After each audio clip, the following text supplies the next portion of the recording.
सरकार से आपकी कुछ मांगे इस बार लोकसभा इलेक्शन में? अनएम्प्लॉयमेंट एक इशू है ऑब्वियसली। तो आप गवर्नमेंट से कुछ मांग करना चाहती हैं? बस के लिए सुविधा होनी चाहिए। आपकी मांग ये है कि रिजर्वेशन जो होता है वो कास्टिज्म पे ना देखकर फाइनेंशियली होता है। हर 5 साल में तो सरकार तो चुना जाता ही है, सब अपने अपने मैनिफेस्टो में हर चीज़ बताते हैं, लेकिन उसको लागू नहीं कर पाते सही से। बीसी नहीं होने से छात्रों को कुछ परेशानियां हैं? बहुत सारी परेशानियां हो रही है। आप ये मानते हैं कि कहीं सरकारी दाव पेच में फंसे हुए हैं बीसी के अपॉइंटमेंट? कोल्हान में बीसी अपॉइंट नहीं हो रहा, उसके लिए सरकार जिम्मेदार है? उनके लिए सरकार जिम्मेदार नहीं है, जो अधिकारी है वो जिम्मेदार है। हम ये तो नहीं बोल सकते कि बेस्ट गवर्नमेंट है, क्योंकि खामियां और गुड बैड सब में होता है, लेकिन क्रेडिट सिनेरियो के हिसाब से इट्स बेटर। तो आप केंद्र सरकार से खुश हैं? अभी फिलहाल वेरी हैप्पी। माया कहाँ की रहने वाली है? जादूगढ़ से आती हैं कॉलेज करने? अच्छा, तो आपको काफी परेशानी का सामना करना पड़ता होगा कॉलेज आने के लिए, काफी टाइम लगता होगा कॉलेज आने में? 2 घंटा लग जाता है। तो आपको ऐसा नहीं लगता है कि सरकार को कुछ व्यवस्था करनी चाहिए जिसमें ग्रामीण क्षेत्र में जो बच्चे हैं उनको कॉलेज आने के लिए कुछ सुविधा हो, जिससे वो कुछ बस की फैसिलिटी की जाए, जिससे ग्रामीण क्षेत्र के बच्चे शहर में आके कॉलेज कर सके? होना चाहिए। कभी आपने मांग उठाई अपने लोकल गवर्नमेंट से कि कुछ बस फैसिलिटी होनी चाहिए जिससे हम लोग को यहाँ पर आने में सुविधा हो? कितना भाड़ा लग जाता है आपको यहाँ तक आने में? आने का 20-30 लगता है, बट यहाँ से फिर ऑटो लेके आना पड़ता है तो वहाँ 10। टोटल कितना पैसा लग जाता है? 100 रुपए आपकी खर्ची होती है डेली की। घर में कौन कौन है? भैया दीदी हैं और कमाने वाले कितने जन हैं? भैया हैं बस। और भैया हैं बस, आप यहाँ की पढ़ाई करती हैं और लगभग दिन का डेली का 100 रुपया लग जाता है आपको आगे क्लास करने में। तो आप गवर्नमेंट से कुछ मांग करना चाहती है जिसमें ट्रांसपोर्टेशन और आने के लिए आपको कुछ सुविधा हो? बस के लिए सुविधा होनी चाहिए। बस भाड़ा बहुत ज्यादा है। बस भाड़ा बहुत ज्यादा है। तो हम देखते हैं कि सरकार बड़े बड़े मुद्दों पे फोकस करती है, अपने वोट बैंक बनाने के लिए बड़े बड़े मुद्दों को करती है, पर छात्रों की जो समस्याएं होती हैं कॉलेज आने में, शिक्षा प्रदान करने जाने में, उसमें कहीं कमी रह जाती है। जी रहती तो है सर, कमी बहुत रह जाती है, ध्यान नहीं देती सरकार। बस वोट चाहिए होता है। बस वोट चाहिए होता है। तो आप किस तरह वोट करते हैं? क्या देख के आप गवर्नमेंट को वोट करते हैं? क्या देखते हैं सरकार में, पार्टियां में जिसपे आप वोट करते हैं? सर रोजगार मिल सके। रोजगार मिल सके। अभी जैसे मैं बेरोजगार हूँ या बेरोजगार कर रही हूँ, कंप्लीट करने के बाद क्या करूँगी मुझे नहीं पता। अच्छा, मतलब एक धुंधलापन सा है कि पढ़ाई एमएससी की पढ़ाई कंप्लीट करने के बाद आप क्या करेंगे, आपको प्रॉपर गाइडेंस नहीं मिल जैसे सकता। मैंने बीएड भी किया है और यहाँ एक दिक्कत हो गई है कॉलेज में कि हमारे पास पेपर एक्स्ट्रा होना चाहिए सबसे, वो नहीं है। वो किसकी गलती है सर? कॉलेजेस की गलती है। कॉलेजेस बोलता है कि सरकार मतलब कि ऊपर से जो बन के आया है हम लोग कुछ नहीं कर सकते। उस चक्कर में उनका जो फंस गया। इस बार मैं पीजीटी नहीं भर पाई, टीजीटी नहीं भर पाऊंगी, ये बहुत बड़ी दिक्कत है। कहाँ से आती हैं? आदित्यपुर से आती हैं। तो आदित्यपुर से आपको यहाँ ज्यादा दूर नहीं पड़ता होगा कोऑपरेटिव कॉलेज आना? ओके। सो एक जानकारी हमें मिली थी कि कोल्हान यूनिवर्सिटी में बीसी का अपॉइंटमेंट नहीं हो पाया है। हाँ, ये तो काफ़ी दिन से चल रहा है, काफ़ी लेट हो रहा है। फिर अभी शायद उनकी जगह पे किसी को ऐसे रखा गया है। उनके जगह पे किसी को रखा गया? जी हाँ, कोल्हान के जो कमिश्नर हैं मनोज कुमार सर, उनको as a temporary BC appoint किया गया, वो कार्यभार संभाल रहे हैं बीसी का। तो बीसी नहीं होने से छात्रों को कुछ परेशानियां हैं? बहुत सारी परेशानियाँ हो रही है। जैसे मेरा पर्सनल जो परेशानी है वो, मैं बीएड की हुई हूँ, तो अभी डबल जी पेपर को लेकर जो प्रॉब्लम्स चल रहे हैं और हमारे बहुत सारे क्लासमेट्स हैं, जैसे अनंता है, वो इसको इस बात को आगे बढ़ा के ले जा रहा है। बट बहुत बार वहाँ पे मीटिंग्स हो चुके हैं, बट वो लोग ध्यान नहीं दे रहे हैं। वो लोग यही बात को बोल रहे हैं हमेशा कि वीसी नहीं है, वीसी नहीं है तो कुछ हो नहीं पाएगा। तो वीसी नहीं है तो गलती क्या स्टूडेंट की है? नहीं, स्टूडेंट की गलती नहीं है, ये तो फिर या तो फिर यूनिवर्सिटी होगा या फिर सीनियर जो होगा उनकी गलती है। यूनिवर्सिटी में बीसी नहीं होने के कारण स्टूडेंट को भुगतना पड़ रहा है, और एक जी पेपर जो आपने बताया उससे आपको कुछ परेशानियां सामना करना पड़ रहा है? हाँ जी, बहुत सारी परेशानी। क्या परेशानियां? अब जैसे हम लोग अभी किसी भी कॉम्पिटिटिव एग्जाम्स है तो हमारा जो सब्जेक्ट कॉम्बिनेशन है बायो के साथ double ji paper, like botany and chemistry, तो फिर हमारे पास एक ही जी पेपर है, ओनली बॉटनी है, केमिस्ट्री नहीं है। तो फिर उनकी वजह से अभी रिसेंटली जो लैब असिस्टेंट का एग्जाम हुआ, बहुत सारे लोग फॉर्म नहीं फिल कर पाए और जिनका सिलेक्शन हुआ उनको डॉक्यूमेंट वेरिफिकेशन के बाद से वापस कर दिया गया। मतलब कोल्हान यूनिवर्सिटी के कुछ नरम रवैये के कारण छात्रों को भुगतना पड़ रहा है, जिससे उनके आगे के जीवन को मुश्किल करने के लिए या आगे के जीवन मुश्किल हो जाए वो उसका सामना करना पड़ रहा है। दूसरे यूनिवर्सिटीज में एग्जाम हो चुके हैं, सिर्फ कोल्हान यूनिवर्सिटी में 2 जी का पेपर होना चाहिए था, वो 1 जी का पेपर आपका है, जिसके वजह से आप कॉम्पिटेटिव एग्जाम्स में नहीं बैठ पा रहे हैं। वोटर आईडी बना हुआ है? यस, जिस साल 18 के हुए थे उस साल भी इलेक्शंस हुए थे लास्ट टाइम 2019 में, और ये मेरे को 3rd टाइम अपॉर्चुनिटी मिल रहा है वोट देने का, क्योंकि स्टेट इलेक्शंस का भी वोट हुआ था 2019 में, तभी मैंने वोट किया था रिस्पॉन्सिबली। कितने बार वोट किया आपने? 2 टाइम्स। 2 टाइम्स वोट किया है। इस बार लोकसभा 24 के इलेक्शंस में आप वोट करने? ऑब्वियसली। ओके। इवन मेरी ग्रैंड मदर, शी इज 80+, वो भी एक्साइटेड है वोट करने के लिए। ओके, सो आप जितने एक्साइटेड हैं और वोट को लेकर आपने जितने सकारात्मक कदम उठाए हैं, उसके लेके आप अपने दोस्तों, अपने मित्रों को जागरूक करते हैं? ऑब्वियसली करना वो हर एक इंडियन का रिस्पॉन्सिबिलिटी है, क्योंकि ये जो इलेक्शंस है वो किसी एक आदमी के लिए नहीं, किसी एक पार्टी के लिए, पूरे देश के लिए है। तो सबका रिस्पॉन्सिबिलिटी है, जो वोट कर सकते हैं वो आगे आके वोट करे, और जिनको नॉलेज है वो दूसरों को एजुकेट करे, बताए कि इलेक्शंस क्या है, वोटिंग क्यों जरूरी है, हमारी जिम्मेदारियां क्या है। ये सब हमें इट्स जैसे राइट्स होता है ना, फंडामेंटल राइट्स, वैसे ही फंडामेंटल रिस्पॉन्सिबिलिटीज भी है, फंडामेंटल ड्यूटीज। तो हमें ये जरूर ध्यान रख के अपने आप को आगे लेकर के आके रिस्पॉन्सिबिलिटी निभानी चाहिए। एज अ वोटर आपको अपनी रिस्पॉन्सिबिलिटी पता है? ऑब्वियसली। क्या क्या है बताएं? तो पहला तो ये है कि जरूर से जरूर वोट करना चाहिए। दूसरा ये है कि जो जिनके बारे में मुझे पता है कि यार 18+, जिनका वोटर आईडी नहीं बना हुआ है, उनको वोटर आईडी कार्ड बनवाने में हेल्प करना चाहिए। जो मेरे घर के आसपास के पिछड़े लोग हैं जिन्हें नहीं मालूम है कि वोट कब से है, उनको जा करके एजुकेट करना चाहिए एज अ पर्सन, कि मैं उन्हें पर्सनली जानता हूँ। ये सब आई थिंक कि मेरे ये रिस्पॉन्सिबिलिटीज है कि I should do all these things. Okay, so सरकार से आपकी कुछ मांगे इस बार लोकसभा इलेक्शंस में? देश का भला हो, ऑब्वियसली मांगे तो है। अनएम्प्लॉयमेंट आज मीन्स बोल सकते हैं अनएम्प्लॉयमेंट एक इशू है ऑब्वियसली। दिस साल मैं पीजी पास आउट हो जाऊंगा। अभी यहाँ पर खाली प्रोफेसरशिप और रिसर्च के अलावा और कोई अपॉर्चुनिटी नहीं है, यहाँ इतने बच्चे बैठे हैं उनके लिए। तो एक तो है अनएम्प्लॉयमेंट का, तो ऑब्वियस है इश्यूज, बट हम उम्मीद कर रहे हैं कि जो भी गवर्नमेंट आएगी वो उस पर काम करके उसे रिजॉल्व करेगी। कई जगह में देखा जाता है कि जो युवा हैं, चाहे अदर भी हैं, वो लोग क्या करते हैं, अपने कास्ट या उसके इन्फ्लुएंस होके वोट करते हैं, और फिर क्या होते हैं, जो नेता होते हैं वो उनको बाद में डोमिनेट करते हैं। इस पर आपको क्या कहना है? लाइक इट्स टोटली वेस्ट, मतलब कि बेकार की बातें है ये। हम भी जब वोट करते हैं तो एक बार जरूर सोचते हैं कि ऐसी क्या सुविधा वो सामने वाली पार्टी हमें देने वाली है, वो हमारा देश का किस तरह से भला करेगी, और साथ साथ हमारे लिए वो कैसे बेनिफिशियल है।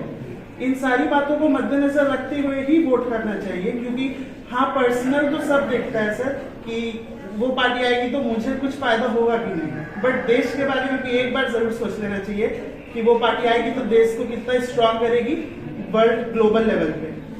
तो आप केंद्र सरकार से खुश हैं? अभी फिलहाल वेरी हैप्पी। तो केंद्र सरकार द्वारा जो योजनाएं हैं उनका आपको एक बार लाभ मिल चुका है, तो केंद्र सरकार से आप खुश हैं? मीन्स लाभ मिला है उस बात के लिए बहुत धन्यवाद है केंद्र सरकार का, बहुत खुश है। बट ऐसे कई मुद्दे ऐसे भी है जिससे हमारा कोई लेना देना नहीं है, पर उस पर गवर्नमेंट का जो स्टैंड है उसे देखते हुए हम इस जो मौजूदा गवर्नमेंट है, I am happy with it. Voter ID बनाए हैं? जी। आपको अपना वोटर का हक पता है?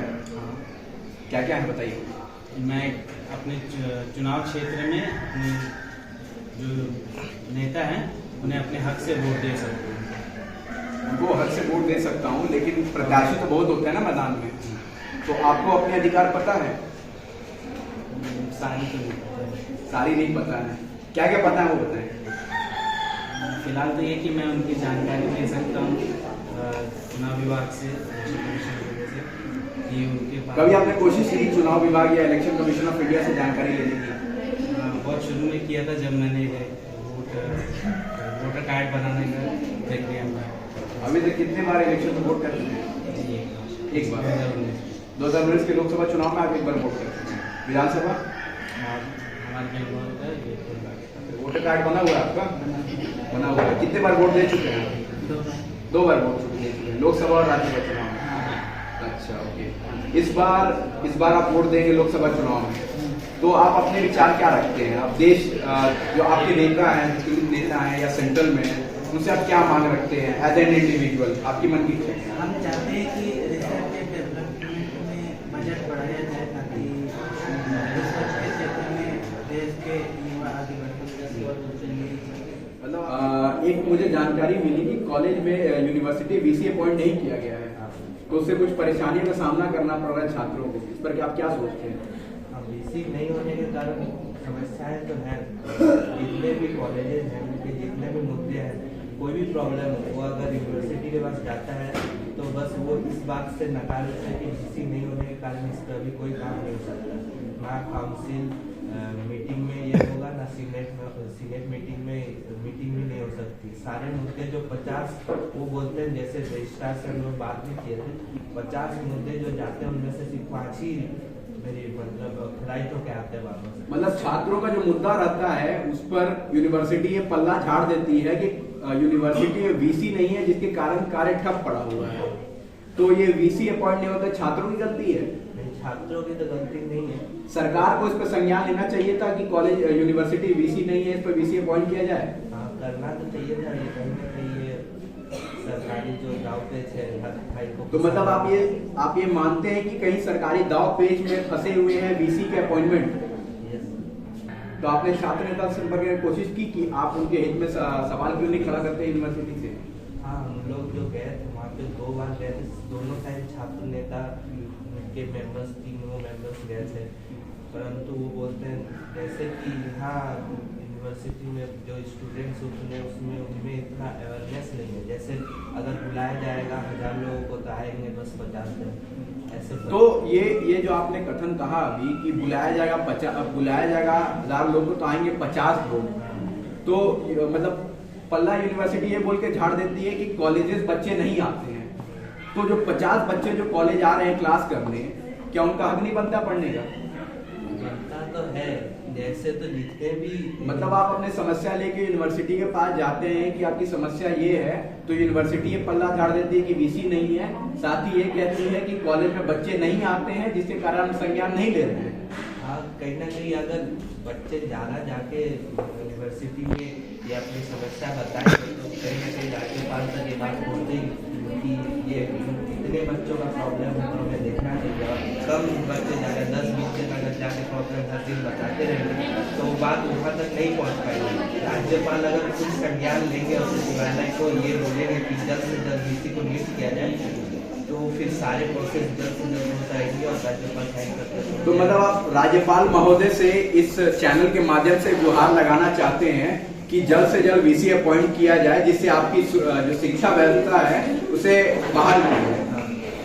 तो इस चैनल के माध्यम से हमारे जो भाई हैं वो ये गुहार लगाते हैं राज्यपाल महोदय से कि जल्द से जल्द यूनिवर्सिटी में वीसी अपॉइंट किया जाए, जिनसे उनकी जो शिक्षा व्यवस्था है जो दुरुस्त नहीं हो पा रही है वो दुरुस्त हो जाए। किसी अन्य माध्यम में छात्र नेताओं से आपने नहीं कहा कि राज्यपाल महोदय से संपर्क साधे?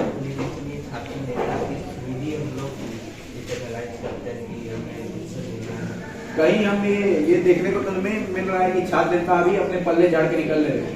नहीं, वो भी बोलते हैं कि अगर ज्यादा स्टूडेंट्स का सपोर्ट मिलता है तो हम कुछ भी कर सकते हैं। मतलब वो छात्र नेता ये कह के पल्ला झाड़ देते हैं कि छात्रों का समूह नहीं है जिसके कारण विरोध नहीं कर पा रहे हैं। तो ये छात्र नेताओं का काम है कि वो समूह को एकत्रित करके चले, समूह को लेकर चले, समूह की समस्याओं को लेकर चले। तो कहीं कहीं हम ये भी कमी देख सकते हैं कि छात्र नेताओं में कुछ कमी है। वो नहीं बोला जाता, छात्र नेता पूरा कोशिश कर रहे हैं कि ये काम जल्द से जल्द हो सके। जैसा हम लोग ने न्यूज़पेपर को भी दिया है सारे समस्याओं को आगे लाने के लिए, परंतु जैसे अगर हम लोग कुछ ही मेंबर्स के थ्रू जाएंगे या स्टूडेंट्स नहीं आएंगे तो ये बात नहीं हो सकता, उनको प्रेशर नहीं बनेगा। तो मतलब आप ये कहना चाहते हैं कि आपने बहुत सारे माध्यम से छात्र नेताओं की मदद लेकर और आप रजिस्ट्रार के पास गए हैं, लेकिन आपकी जो समस्या है वो कहीं ना कहीं कलम और किताब में फंसी रह जाती है। बस फाइल उनके पास है, वो आगे बढ़ती है फिर सो इलेक्शन में आपने वोट किया था? पिछले बार इलेक्शन में वोट किया हुआ है? इस बार सरकार से आपकी कुछ मांगे हैं? अनएम्प्लॉयमेंट को लेकर आपकी मांगे हैं? अच्छा, आपकी मांग ये है कि रिजर्वेशन जो होता है वो कास्टिज्म पे ना देखकर फाइनेंशियली होता है। लेकिन कुछ कुछ प्रावधान ऐसे हैं जहाँ पर हमारे सबर इलाके के कुछ कुछ लोग हैं, वो अभी भी कमजोर हैं, उनको शक्तिकरण करने के लिए फाइनेंशियल क्राइसिस के अंदर ही आएगी ना। तो आपकी मांग ये है कि रिजर्वेशन कास्टिज्म पे नहीं करके फाइनेंशियल इशू पे किया जाए। ओके, अच्छा, हम देखते हैं कि देश में धर्म के नाम पे राजनीति की जाती है, तो उस पर आप क्या सोचते हैं?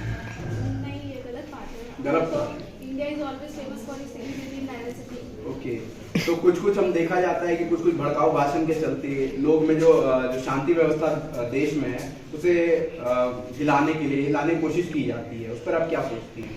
ऐसा नहीं होना चाहिए। अपना अंदर का जो भी मतलब है ह्यूमैनिटी या कंसर्न उसको स्टॉप करना चाहिए और ये मतलब सोचना चाहिए कि ये इंडिया एक ऐसा देश है जहाँ हम लोग ईद भी सेलिब्रेट करते हैं, क्रिसमस भी करते हैं, दिवाली भी करते हैं।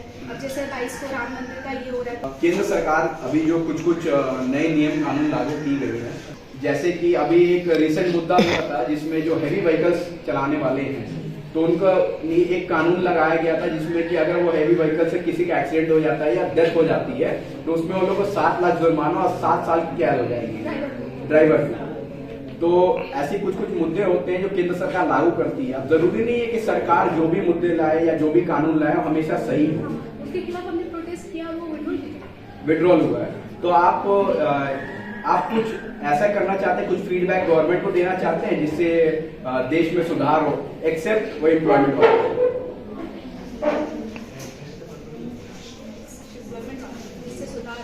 प्रेजेंटली मतलब हम ये तो नहीं बोल सकते कि बेस्ट गवर्नमेंट है क्योंकि खामियां और गुड बैड सब में होता है, लेकिन रेडियो सिनेरियो के हिसाब से इट्स बेटर वर्किंग। मतलब प्रीवियसली जैसे जो भी रिकॉर्ड्स थे हमारे इंडिया के उस हिसाब से बेटर वर्किंग हुआ है, बट और भी उसको बेहतरीन किए जा मतलब सकते हैं अपने वर्क किए में। और हम देखते हैं कि केंद्र सरकार से कुछ कुछ नीतियां हैं, कुछ कुछ कानून है वो लागू हो जाती हैं, पर जब ग्राउंड लेवल पे आती है, डिस्ट्रिक्ट लेवल पे आती है तो उसके इम्प्लीमेंटेशन ठीक से नहीं हो पाता है, तो खामी कहाँ रह जाती है? करप्शन पे खामी रह जाती है। तो केंद्र सरकार अपने तरफ से कदम उठाती है लेकिन ग्राउंड लेवल पे आते आते करप्शन के चलते खामियां रह जाती है, तो इनका निवारण कैसे हो? जो एडमिनिस्ट्रेटिव सेक्शंस में है, जो वर्किंग ये हेड ऑफ एम्प्लॉयड है, कार्रवाई अच्छी होनी चाहिए। जैसे कि हिंदी का बहुत ज़्यादा छापा पड़ा है इस पर, तो वैसे ही मतलब इन्वेस्टिगेशन होनी चाहिए कि जो भी इम्प्लीमेंटेशन मतलब वर्क्स आ रहे हैं, लॉज आ रहे हैं, वो इम्प्लीमेंटेशन ठीक से हो रही है। ईडी का जिक्र आते कथित तौर पे कहा जाता है कि बीजेपी ईडी को चलाती है, इस पर आपको क्या कहना है? I don't think so. मतलब जो गलत कर अच्छी बात है कि वो रिवील आउट हो रहे हैं, वो उनकी गलतियाँ आउट हो रही है और पता चल रहा है कि कौन गलत कर रहे कौन नहीं, ऐसा कुछ नहीं। तो सरकार से आपकी क्या क्या मांगे हैं इस बार? सरकार से यही मांगे हैं कि हर 5 साल में तो सरकार तो चुना जाता ही है, सब अपने अपने मैनिफेस्टो में हर चीज़ बताते हैं लेकिन उसको लागू नहीं कर पाते सही से। कोऑपरेटिव कॉलेज कैंपस में हम आए हुए हैं। कोऑपरेटिव कॉलेज कैंपस में हमें एक जानकारी प्राप्त हुई कि कोल्हान यूनिवर्सिटी बहुत दिन से वीसी अपॉइंट नहीं किया गया है, इस पर आप क्या कहना चाहेंगे? अब इनके लिए तो हम क्या कहें कि हमारा जो कोल्हान है 6 महीना पीछे चल रहा है हर यूनिवर्सिटी से। अब एग्ज़ाम भी देखेंगे तो हर 6 महीना पीछे चल रहा है, तो इसके लिए हम क्या बोल सकते हैं? यहाँ के लीडरशिप करने का क्षमता नहीं है या उस चीज़ को सही मैनेजमेंट तरीका से, क्योंकि लीडरशिप नहीं मिल पा रहा तो बच्चा आगे कहाँ से बढ़ेगा, और बच्चा जैसा मिल रहा है वैसा बढ़ रहा है। तो आप ये सरकार को जिम्मेवार मानते हैं कि कोल्हान में बीसी अपॉइंट नहीं हो रहा, उसके लिए सरकार जिम्मेवार है? उनके लिए सरकार जिम्मेदार नहीं है, जो अधिकारी हैं वो जिम्मेदार है। तो ये देखा जाता है और माना भी जाता है कि जो वीसी के अपॉइंटमेंट है वो सरकार करती है, तो इस पर आप सरकार को क्या कहना चाहते हैं? सरकार को यही कहना चाहेंगे कि जो भी उनका कार्य हो जल्द से जल्द करे, समय ना लगाए, क्योंकि समय आप 5 साल के लिए आए हैं तो 5 साल में क्या क्या करने का सोचे हैं। पहले तो छात्रों को मजबूत करें, तो छात्र ही आपका देश का भविष्य। छात्र या शिक्षा व्यवस्था मजबूत हो जाए तो छात्र अपने आप बने। राज्यपाल से आप कुछ मांग करते हैं? राज्यपाल से मांग करते हैं कि बीसी अपॉइंट नहीं हुआ उसके लिए? राज्यपाल से मांग है कि जो 20 पॉइंट नहीं है उनको जल्द से जल्द लागू करे और छात्रों का हित में सोचे। आप ये मानते हैं कि इस बार केंद्र सरकार को शिक्षा व्यवस्था में कुछ नियोजित कुछ कदम उठाने चाहिए? इस बार तो देखिए, इस साल तो चुनाव है 2024 में, और हम चाहते हैं कि जो भी सरकार है अपने सही बहुमत में आए और देश की शिक्षा व्यवस्था को जरूर सुधारे। जो हमारे ओरिजिनल इतिहास है, जो हमारे ओरिजिनल शिक्षा होना चाहिए। क्योंकि आजकल का नौकरी में, मैं भी आज नौकरी करता हूँ टाटा स्टील में, हमसे तो साइंस अल्फा बीटा कुछ पूछा ही नहीं गया, जो एक्सपीरियंस है वो पूछा जाता है। तो जो शिक्षा जो बच्चों को जरूरी है वो शिक्षा बच्चों को जरूर दे। मतलब आप ये कहना चाह रहे हैं कि एकेडमिक शिक्षा के साथ प्रैक्टिकल शिक्षा भी प्रदान की जाए। प्रैक्टिकल शिक्षा प्रदान की इसलिए जाए क्योंकि आप भले नॉलेज में किसी भी पीछे हो, लेकिन हाथ का हुनर आपको पेट भर सकता है।